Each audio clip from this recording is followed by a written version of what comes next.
front of you and the people. Yeah. So over to you.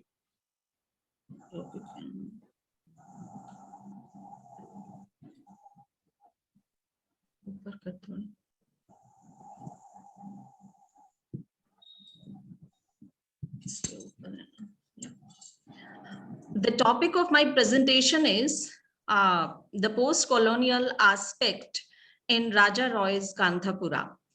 So this is a very different paper because I am from humanities and from English literature. So here the topic is post-colonial aspect in the Kanthapura by Raja Roy. So the abstract of my paper is the major trio of novelists in Indian writing in English, Raja Roy, Mulk Raj Anand, and R.K. Narayan, represents that India which consists of ample values. Roy in Kanthapura delineates an extreme Indian society based in rural India. And here is a picture of severe struggle demanding the removal of foreign ruling forces. In English literature, post-colonialism is generally taken up from The Tempest by William Shakespeare, is a very good text. And the sharp contrast between the above books is that The Tempest is laying a guideline to the rulers to remain compassionate towards the colonized subjects. If need be, also educate them. Prospero is a leading character in Tempest, leaves the island at the earliest opportunity. The scene is entirely of contrasting nature. The rural people of Kanthapura are facing bullets, bloodshed, exploitation, economic devastation, but keeping the morale high. This is the basic target that novelist wants to present in front of the society. If you have your morale high, that you can overcome all the difficulties of life that you are facing. So the main object of the novelist here is to present these things in today's context. The devotion is of such a high level that to give up life is not a shock or tragic affair, but a feature of choice because India calls for that. The morale remains intact because the society is close-knit. Besides being selfless is also a relevant, dignified line of life. Cultural background is limited to religion, nationhood, and vicinity. All through Roy's mentions religious echoes in the novel, and also the yarn of nationhood is spreading at large. Surprisingly enough, this parallels the Reformation in Europe, which is the leading column to uphold nationhood. This is the gist of my paper. There are so many things that through Kanthapura I want to present before the people that how the post-colonial works in this book and what are the main topics of post-colonialism. So now there is a question that how Roy relates Kanthapura to post-colonialism. So we should be very aware about what is post-colonialism. It involves an engagement with the experience of colonialism and its past and present effects. It can be described by these two words, post and colony.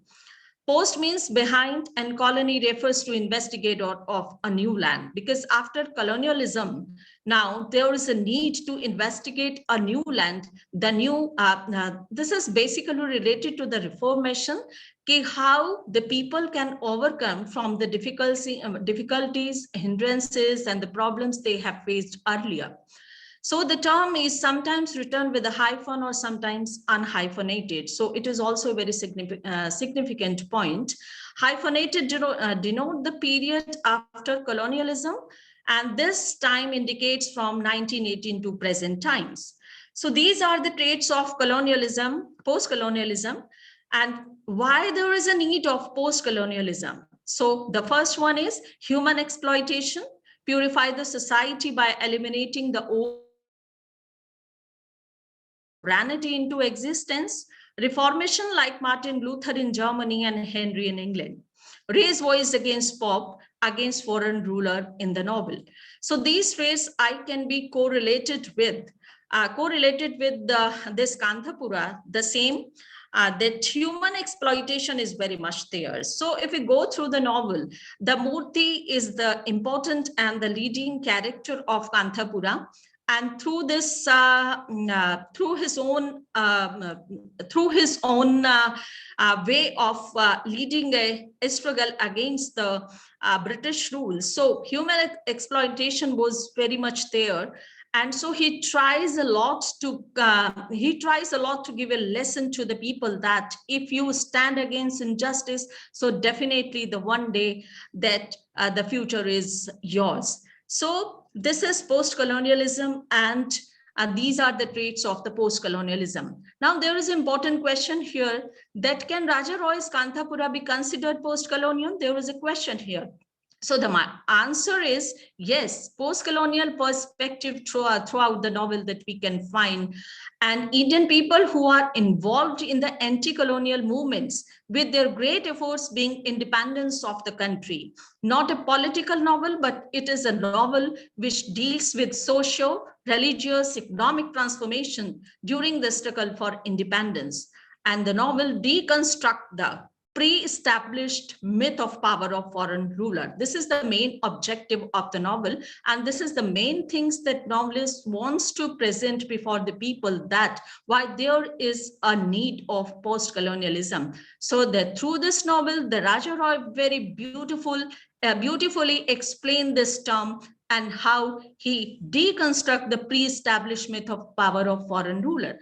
So now there is a what is the pre-established things, or what is the pre-established, you can say the power? It means that we Indians have power, we Indians have stamina to come out, to overcome all the difficulties. And if we have power, if we have high morals, so definitely we can give defeat to the others. So this is the basic target, and this is the basic, the optimistic view that novelist wants to present here.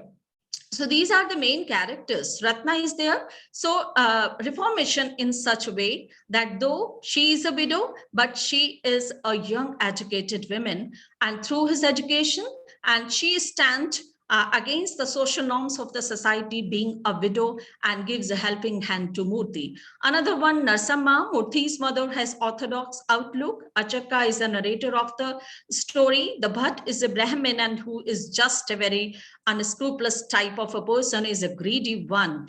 And Murthy is the hero. Village Patel is also known as the village tiger because of his own judgment and because of his ill will notions. And Bade Khan is also a character who is leading a role as a policeman, and who is very cruel against the simple people. So here Kanthapura encounters the two cultures, and two culture, it means the Indian and Western. Though Raja Roy is Indian, but he is writing, and he has written this novel in English language. But now there is an important question, that if you are leading this role of the post-colonialism, and you are standing against this, but now that Roy's way of writing, though he is writing in English, but his English is Indianized. So here, how religion binds the society. It's a very important. It's a very important aspect, how religion binds the society. So Roy very beautiful uses religion as an important part of the society. If not only bind, but it makes society strong. It helps to shape social behavior, helping people distinguish between what is right and what is wrong. So these are the basic targets that, and I move to the conclusion.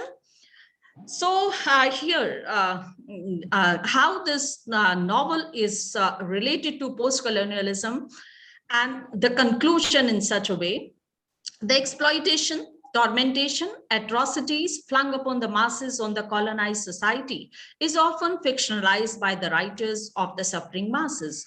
The novelist tries to give a picture of balance in the society. Satya, ahimsa, true to yourself, sincerity, dedication are the main tools through which a simple person can make his life extraordinary. As the hero of the novel, Murthy shows in the novel, and the moral remains intact because the society is close-knit. The novelist represents the India which consists of ample values.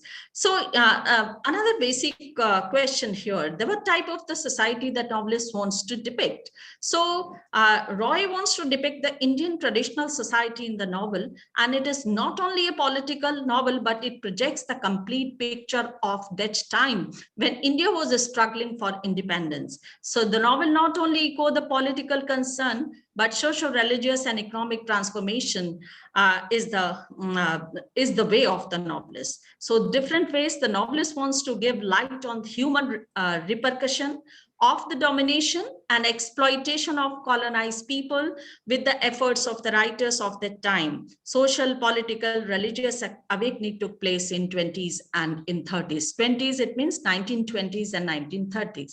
Thank you very much. Because I'm from literature side, so I have tried my level best to present myself in front of you as a picture of the novel and the freedom struggle in such a way. Thank you very much. Thank you very much. And I would like to request each and everyone to give the big hand for Dr. Manju Chakravarty for such a wonderful presentation. Thank you very much for your presentation in this place.